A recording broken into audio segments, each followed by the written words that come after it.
Konnichiwa, Mina, this is Tisakura, and you're watching PokeCast. Today's PS3 review is on Magus. Magus. If I keep forgetting, you have to say it all weird. It's Magus. Anyway, this is a third-person shooter RPG with magic. And through this review, I'm going to tell you guys what I personally thought about the game, and, you know, let you know exactly if the game's actually worth playing, or if it's worth a trophy play, or what. And that's what I'm going to do. I'm going to show you guys, talk to you guys, and show you what I feel about the game. And yeah, it's going to be pretty fun. Let's go ahead and get ready with this review.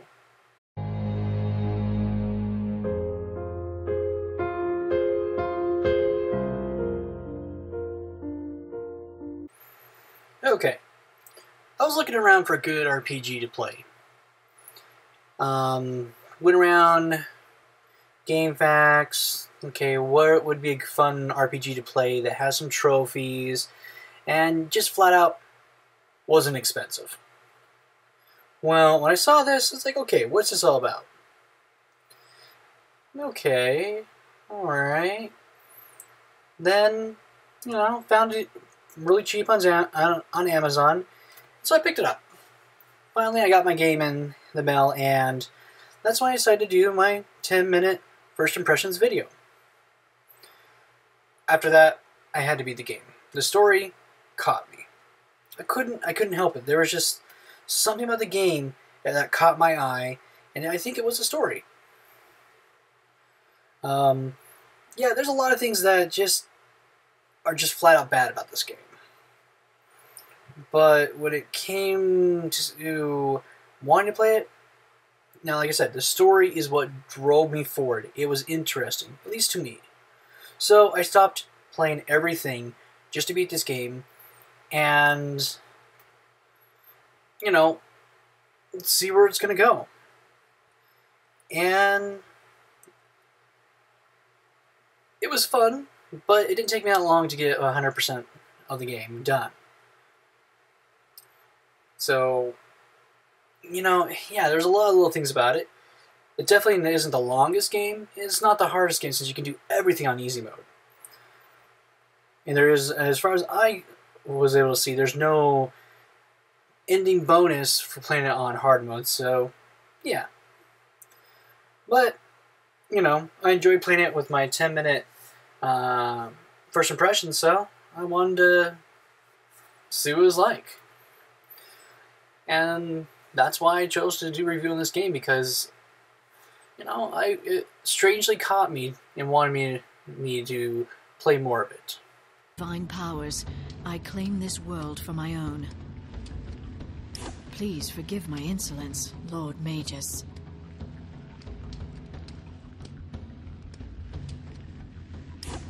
You are a god. What you just felt was your divinity manifesting itself in your current form.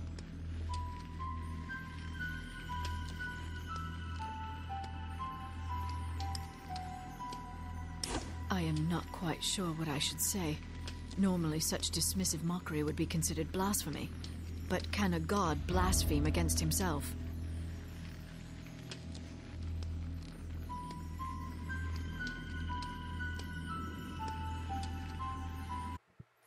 The biggest thing that I always like to start off talking about is the gameplay. Now, as you've been watching the video, there's a whole series of, you can answer questions, but you get to choose how you speak to the people around you, which does change how they feel about you, and even at the ending of the game, can give you a different ending. So you got to be careful what you want to do. But basically, the game is, you walk up to the 3 major color rocks, drain their power, and it becomes a third-person shooter. I already have played Harry Potter and the Deathly Hallows Part 1, and this game feels very similar to it. And literally, as you watch, it's It literally is a third-person shooter. That's what it is. You do get a level up. You do get to get the armor, as you saw. You can also socket your armor with gems, and it makes it a lot of fun. I mean, this is what you can become from this to this. As you can see, after you really get into the game, you can really upgrade your character, which is really nice. So the RPG element is there. And it does take a while to find everything before you can actually get the 4 sockets. It's a little annoying. So, other than that, you also get to get spells that you can cast, like, make fire and everything, which makes it really nice. And I really enjoyed that the spells consisted of a talent tree to make it really good. This is where you get to really learn all of your spells, and some of them are flat out you have to be a certain level to even get, or you have to kill so many different things to get them. It really does help out and allows you to do a lot with it. And that's what made it really nice about this game. One thing that was really funny is the physics. You can sit there, you have to follow all the physics, you can't jump. However, the guards can walk over whatever, they can stand on top of your head, and it's just weird. And yes, that does get annoying in the first level. That's a tutorial where all of a sudden something goes, pop, hey, you got this, type thing. So you will see some glitches happen, which are pretty funny. But at least I never fell through the floor like in other games. You know who you are. The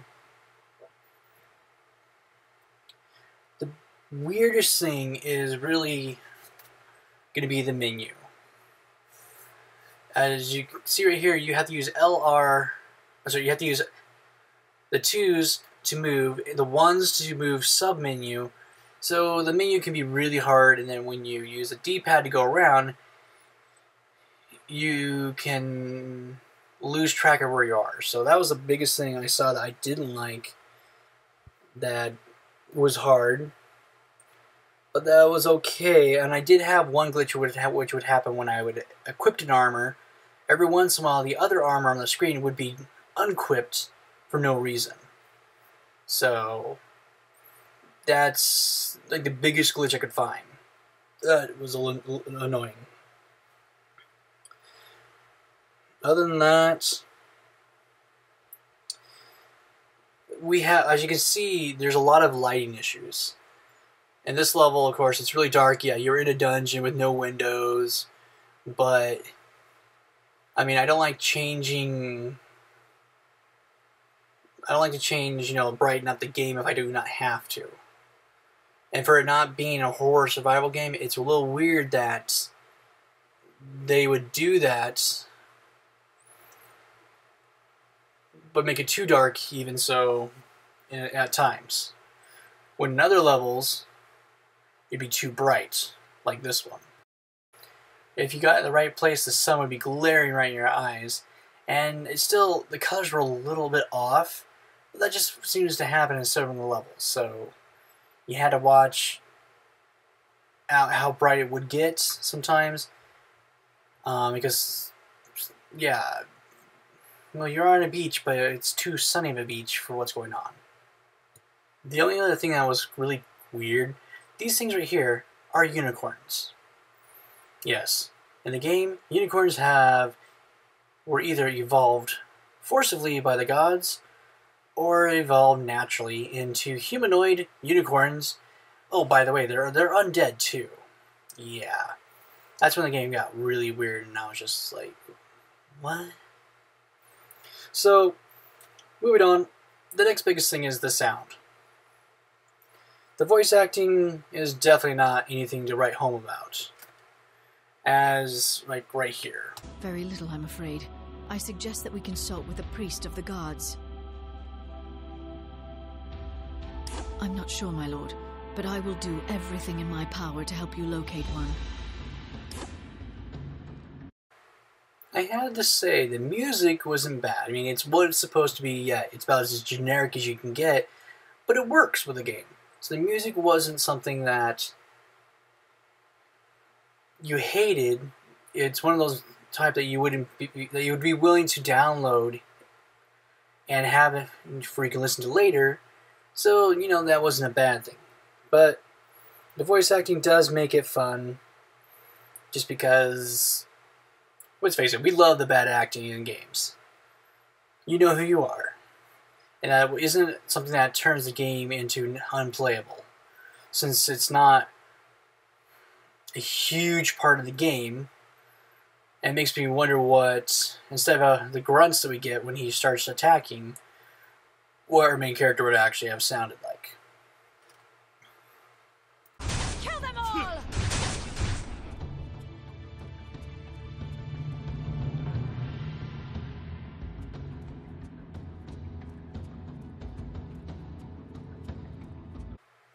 The next biggest thing I should talk about is the story. So exactly, what is the story? Alright, the story goes as this. You are a god. You were imprisoned as a baby because you were imprisoned. I don't want to go into too far of the whys, because then it would ruin the story. But basically, yeah, you've been locked up for all this time. Your powers have been lying dormant, and as soon as you meet that girl, your powers are brought back, or are activated, I should say. And now you are going to seek your revenge, and it's up to you. That's when the story starts changing. It's either you're seeking your revenge of being imprisoned, or you're seeking revenge on the idiot king who is poorly managing his kingdom. And then the story evolves from there, depending on what you would want the story to evolve. And I think that's why I enjoy this. It's because you get to decide from there, where does your story go? And that's one thing that drove me to want to actually play this game. And I actually have to say, I enjoyed it. And yes, like I said, at the very end of the game, if you chose the right way, you have a good ending. If you chose the wrong way, you have a bad ending. Now, there's several other endings I did not unlock. I don't know, because I didn't really spend the time to find out how many endings there were in the game, since it wasn't, I'll be frank, it wasn't trophied. So I played the game and enjoyed getting both of the endings for fun, but I didn't want to see what more there was, because the game I had already completed and saw both endings, as far as I can see, were the endings. And that's why, for me, I enjoyed it. But, you know, just it's not worth finding the other endings if there is anymore.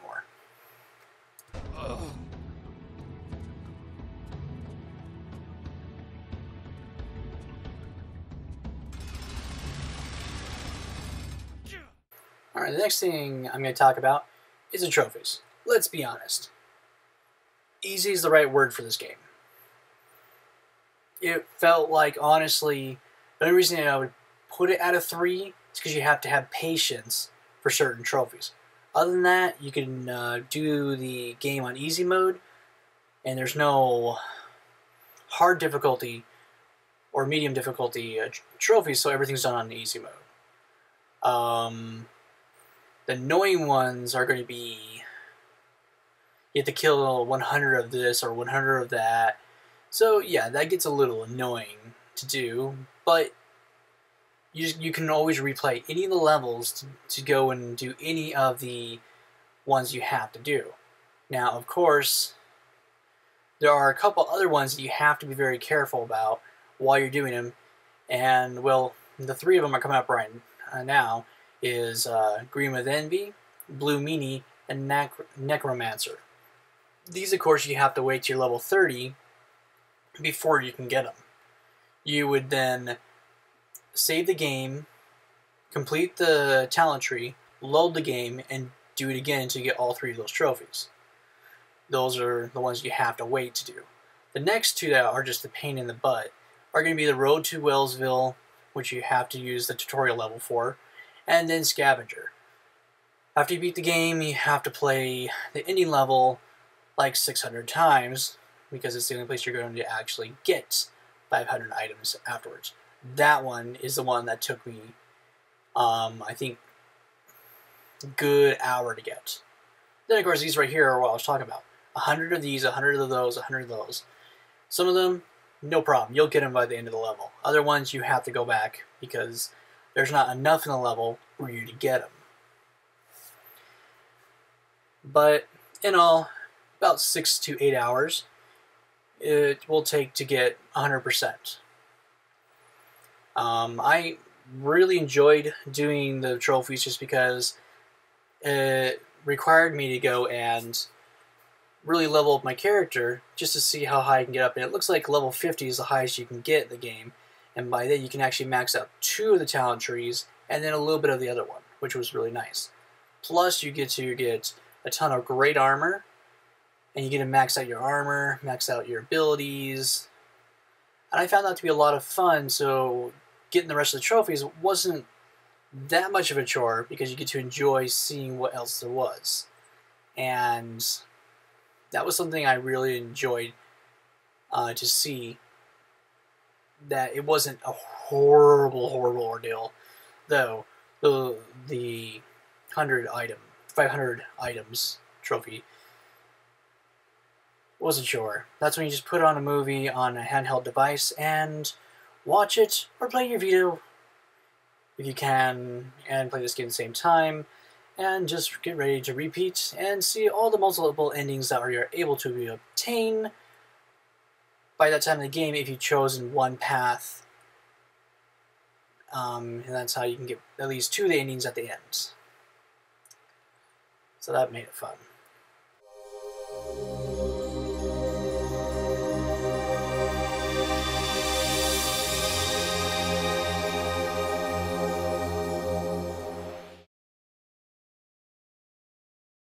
Okay, so ending thoughts. And man, the game was fun. Is it worth going back and playing after you 100% out your character and get all the trophies? No. It's a 1 trophy playthrough for the game. True, if you really want to go back and replay the game, you can by beating each of the difficulties, but since the trophies are only gained through easy mode, it's not really worth a second playthrough. Because the game isn't that spectacular. Let's face it, let's be honest. The game sucks. I know that sounds weird, but it's the truth. The game is horribly made, but it's still fun to play. And getting the trophies, like I said, were fun, a little tedious, but this way you can enjoy a pretty generic story, if you ask me. I mean, come on, the guy looks generic, but you get to enjoy playing the game, and after you're done with the game, it's really, you have it to have another piece to your collection, and you put that on your shelf. This game was okay. I have it in my bad section. It's not a crappy game with those games. Let's face it, it's still better than Superman 64. Other than that, I do like the concept that your character becomes so overpowered. I mean, I barely ever really used my magical spells even after I got them. I literally, as you can see in the screens, I'm just shooting to kill things. That's all I had to do because I maxed out my blue magic so much it could kill anything. Practically with 1 hit. And it's nice to see that you actually become omnipotent. And that's what made it nice. I think that's another thing that made the game fun to that point, is that you get to experience what it would be like, in a sense, going from a god gaining his powers to a god after he has gotten his powers. Yeah, it looks like that's everything. That's everything I've written down about the game, really. So, in the end, if I were to rate this game,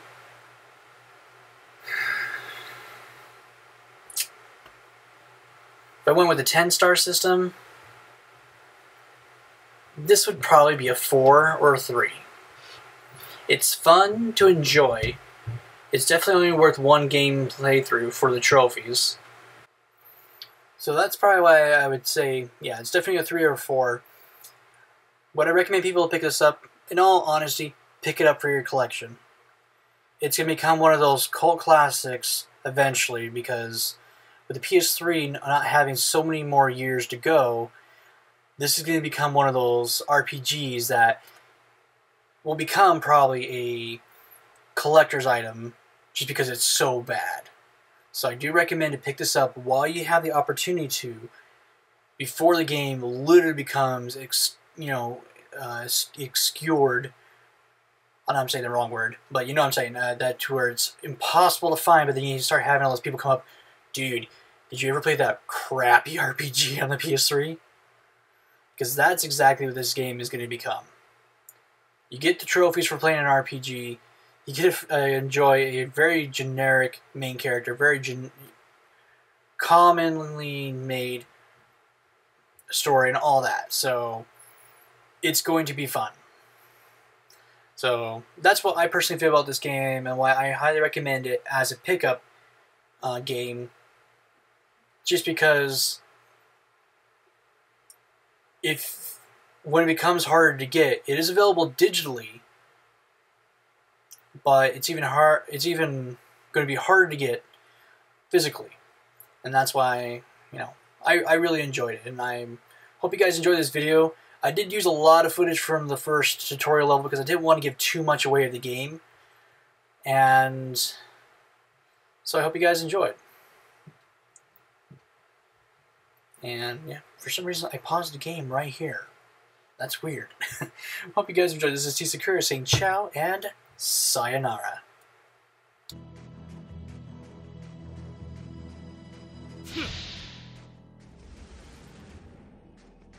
Huh.